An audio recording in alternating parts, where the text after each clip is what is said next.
Ben, pois agora sí que estamos a piques de rematar este roteiro gastronómico que estamos facendo acompañados de Manolo Gago, pero queda algo moi importante, a sobremesa. Por suposto. E ímolo a tomar no Pedro Roca.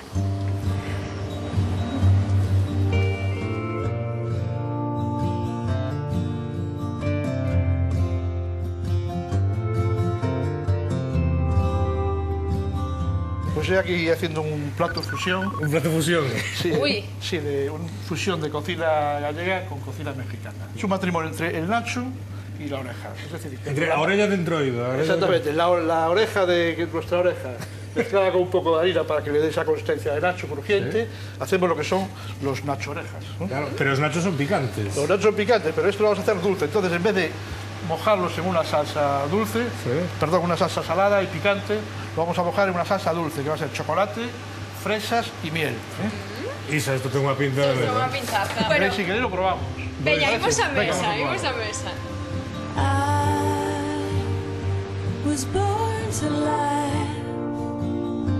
I learned to laugh. Yo estoy totalmente intrigado, Pedro. Bueno, esto, como veis, es un postre para compartir. O sea, lo bonito de esto, el juego que da es entre varias personas, ir picando, probando varias salsas, extra de chocolate, se moja.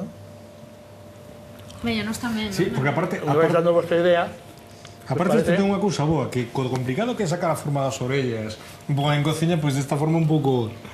Bueno, el proceso de elaboración de esta masa es un poco diferente, porque hay que congelarla para poderla manipular.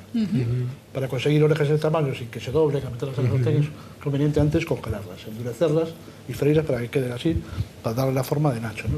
Lo que pretendemos. Oye, picar queso está buenísimo, es No, no, está bien, Bueno, pois por aí ven xa Miguel Vila, que ven de Cerdedo. Como estás, Miguel? Que tal? Eu moi ben, pero vaya festa que tedes aquí, eh? Sí, pero parece ser que ti tamén ves de algunha boa, eh? Sí, pero mira, follas de limón que Creo que la ricas. ocasión merece un Pedro Jiménez. Ineludible. Veña, pois tranquilo, vai no buscar e nos mentres imos ver como foi esa degustación da vincha en Cerdedo do crítico gastronómico Miguel Vila. Todo o mundo coñece as filloas, que en algunhas partes de Galicia as filloas se utilizan como comida salgada para acompañar un chourizo, unhos roxós ou mismo cocido, pero en outras partes se toman como postre acompañadas de azucre ou de mel, fundamentalmente. Despois temos tamén coñecidas por todo o mundo as orellas de antroido, que en algunhas zonas do país se chaman con un nome antigo orellas de frade. Hoxe estamos aquí en Cerdedo pois, para coñecer un dos postres típicos desta terra, que é a vincha, que tamén podemos atopar en outras zonas de Galicia, como por exemplo no Morrazo ou en Ons, donde recibe o nome de bandullo, ou no sur de Lugo, na zona de Sober, Monforte, donde tradicionalmente se chamaba tripón doce. Iso é unha vincha de porco curada. O sea, primeiro cúrase, e ao que está ben curada, fais un almohado con ovos, leite, azúcar, manteca. Primeiro voulle cortar este trozo que ten así.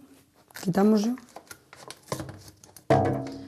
Agora lavo ben lavada. Incluso lle vou botar un pouquinho de faire para que non...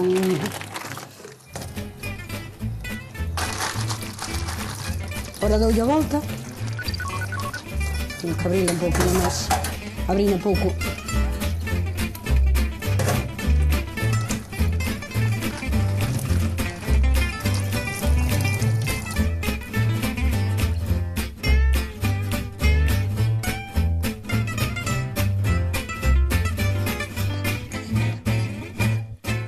Miramos máis ou menos cando nos parece. Sí, eu penso que é un pouco máis Eu que así podo dar. Pero agora non teño aquí outra ama. O sea que, para ver... Atámolo por aquí por debaixo, entonces nunca se che escurre para arriba. Atámolo por aquí. E despois, ao poñelo na pota, poñémoslle tamén así como un pau ou unha variña, Sí, para poder delgadiña, colgar. entonces sempre queda colgada, nunca se mete para baixo. Colgas así e cócese na agua fervendo. Se digo esta, 2 horas e media ou así debía estar cocida. Sí, 2 horas. Sí, porque esta é pequena. Bueno, pues ahora chega o momento de probarlo, así que nos van a contar como se come. Vale, pues primeiro hai que sacar a parte esta de fora toda.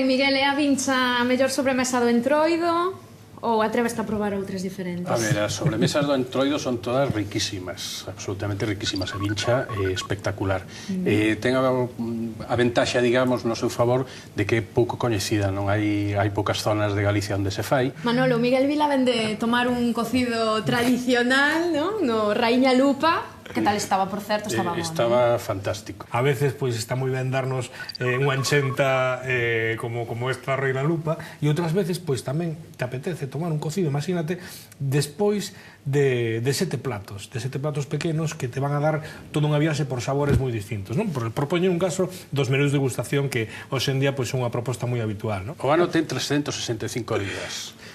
Temos a manía de comer varias veces ao día, entonces hai tempo para todo. Eso sin ninguna duda, non? Ora, no Entroido eu creo que hai que poñer un cocido en condicións. Eu quero dar vos as grazas aos dous críticos gastronómicos, grazas polas vosas explicacións, pola vosa sabedoría, tamén a Pedro e o resto dos cociñeiros que quixeron participar connosco e achegarnos tamén a esta gastronomía do Entroido, que, por certo, disfruten.